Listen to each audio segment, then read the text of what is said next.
Hey guys, Reese here. I've got a new shoe pickup video for you. Well, I guess it's not really new. This is actually a pair of shoes that came out around 2.5 years ago. What we're looking at is the Air Jordan Retro 13 Flints. These are the French blue, Flint gray, white, and university blue colorway. This is actually an OG colorway of the 13, meaning that when the 13s were originally released in 1998, this was one of the original colors. Although there were a few differences. The first major difference is that they didn't use French blue, they used navy blue, which from what I can tell from pictures, I've never actually seen a pair of 98s. The navy blue was a little bit darker. And then they've also changed the name of the blue on the Jumpman. It used to be Carolina blue, now it's university blue, but it's basically the same color. Other major changes between these and the 98 releases, the other major thing is in 98 and also in the 2004 retro, this upper had 3M material, which means when you took a picture it would kind of reflect, which would have been neat. I'm not sure why they left it off the 2010 retros, but you know, it is what it is. I can't do anything about it, and I still love the shoes. So let's get into it. I love this pair of shoes. This was only the second pair of Jordan retros I bought, and they are an extremely comfortable shoe. They're great for everyday wearing. You know, some of my Jordans I don't feel like I could wear every day comfortably, but these are great. I lace them pretty loose, and they're just really comfortable to wear no matter what I'm doing. This, of all my Jordan retros, this is probably the pair that I've worn about the most. You'll probably see when we do the close-up, there's just a lot of signs of wear and stuff, but it's a fantastic shoe. It's probably about my favorite colorway of the 13s. Just for whatever reason, I like, you know, the hits of the blue and gray look really good together, and then the little bit of a white for kind of that crisp pop.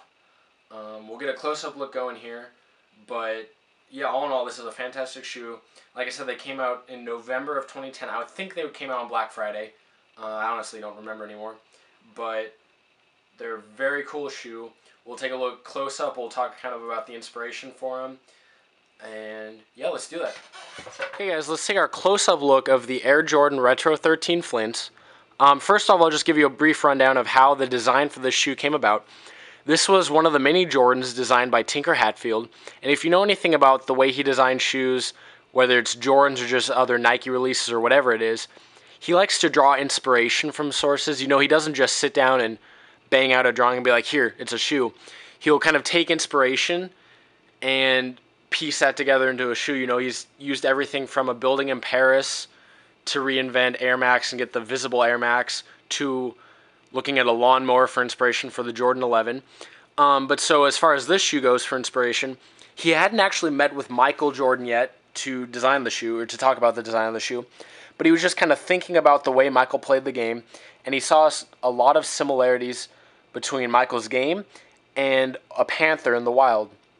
You know, he would kind of lay low and crouch back and kind of observe as he was waiting for his chance, and then suddenly when he had the opportunity, he would spring to life, you know, pounce on his prey, and there were just a lot of similarities there. And so as it turned out, when he actually finally got together with Michael, Michael Jordan was like, oh, well, you know, my friends all call me the Black Cat. That's kind of their nickname for me, so it's just kind of funny how that worked out.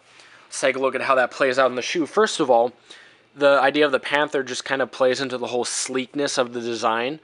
You know, I still feel like it looks extremely modern, even though it's 15 years after it was released. The other major takeaways from the idea of the panther were the traction pattern. It's pretty clearly reminiscent of the paw of a cat.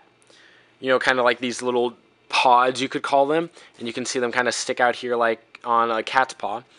And then the last kind of piece of inspiration is this hologram, which has been called the cat's eye for the obvious similarities there. Let's focus in on that. You've got the Jumpman kind of in front, and then there's also a 23, and as you move it, they each kind of switch, which is kind of at the front of what you're seeing. Changes color a little bit. That's kind of cool. The other major inspiration for this shoe comes in the upper. As you notice, it's kind of got a dimpled appearance, and that kind of relates to Michael's love of the game of golf. You know, it's very similar to the design of a golf ball. So now let's take a look at the shoe itself, go through colors and materials. On the toe box here, you've got white tumbled leather, And I know a lot of people want to say, okay, I tend to kind of complain or talk about the quality of leather on Jordan Retro releases, but honestly, this is pretty impressive, all things considered. You know, it's stood the test of time really well, because I've worn these a lot, but they're really not that creased. Leather still feels good. That white tumbled leather continues up on the tongue, the entire tongue, and then this portion right here where it's laced up, there are perforations for breathability. On the tongue up here, you've got your University Blue Jumpman. You've got white laces, and these are kind of a thinner lace than what you typically find on shoes. They're definitely unique. I actually kind of like them for whatever reason. Down here, you've got a little Jordan tag. It's black with white lettering. As far as the rest of the upper goes, this is a material called ballistic nylon. This is your French blue with the dimples stitched in.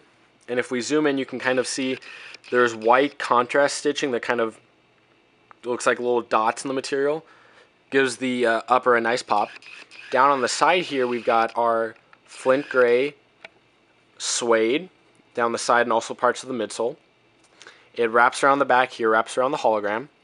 You've got a French blue lining with a Flint gray sock liner. You can't see that, but very comfortable shoe. And then finishing out the midsole, you've got white on all the pods. And then up at the toe right here, you've just got a little bit of black. So I believe that's the entire upper. So now let's take a look at the outsole. You've got, again, your white kind of little traction pods with the actual traction pattern. You've got gray in between here and then black wrapping around. Same down here, gray, white, black. Right here we've got the black Jumpman on kind of a jeweled looking University Blue background. And finishing it out, we've got our French blue and white carbon fiber for stability.